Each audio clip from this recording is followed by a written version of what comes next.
Hi guys, dito na tayo ngayon sa ating ini-installan na solar panel dito sa Lancaster, Cavite.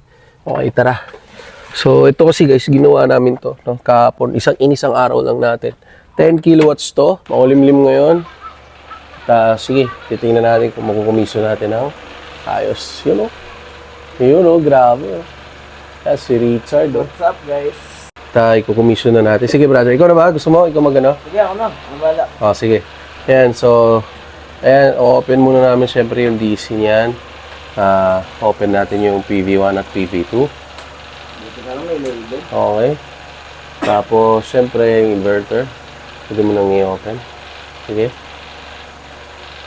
Sige. Yun. Close na yung close na natin yan. At syempre, yung kabila rin. Open na rin natin yung AC. Ayan siya.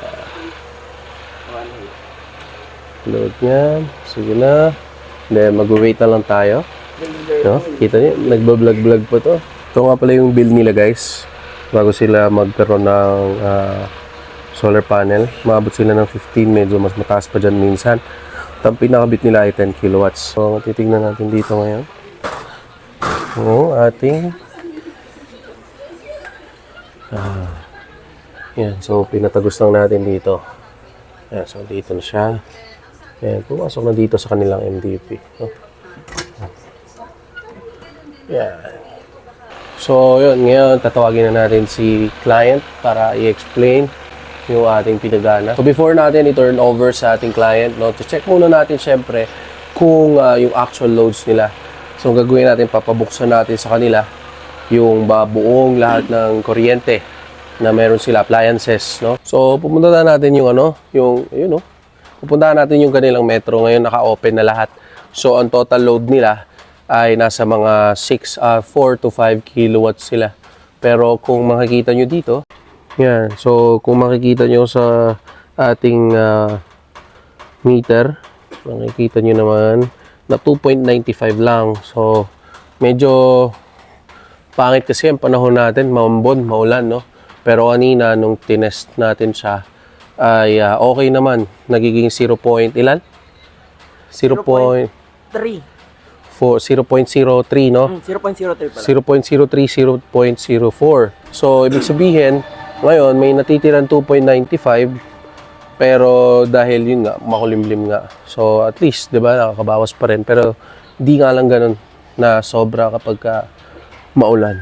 Pero nakakabawas pa rin ng bill. Galawin na, yan na po. Pati na-connect po natin siya dun sa may menu na may likod. Kaya po meron tayo dun. So ito sir, yung sa settings natin, ano na po yan sir, wala na po tayong gagalawin dyan. Meron na lang po tayong application na ibibigay. So pumapalo sir ng 5 to 6 kilowatts yung ating running ngayon. Diba nakita natin na 2.70 siya. So ibig sabihin sir, kumukuha siya sa Meralco ngayon 2.70 kilowatts. Dahil walang araw sir. Pero pag meron niyang araw sir, lalabas dyan mga 0.4, 0.0, ano ba kanina? 3? 0.03. Ayun, so guys, dito na tayo sa bubong. Kitang-kita ang ating solar panels dito. No? Ayan, yung mga solar panels na kinabit natin. So may mga space dyan dahil yung sinabi sa atin ng ating owner. So yan, in-extend lang yung roof niya. Kaya medyo pumaganon siya, medyo malayo. So kung hindi, medyo malalagyan pa natin yung side na to. So hindi na. So ganyan lang ang kanyang kinalabasan. Bali yung client kasi natin, perfect yung location niya dito. Since ito yung facing south siya, dun yung south. And then ito, yung east, doon papunta sa west. So, sobrang talaga, ganda ng location nila rito. Kung nila 10 kilowatts, so future baka mag-upgrade pa sila. So, hindi natin alam. Meron silang business na nagkakabit sila, ay sila ng batteries. Nagpaparent sila ng batteries dito sa Lancaster. So, baka meron kayong mga battery dyan, ay mga gustong mag-rent ng battery, dito na yan. Sir, thank you po. Thank you po. Ma'am, salamat po. Sir, thank you very much. Inubos ko kasi gininta ko yung motor ko.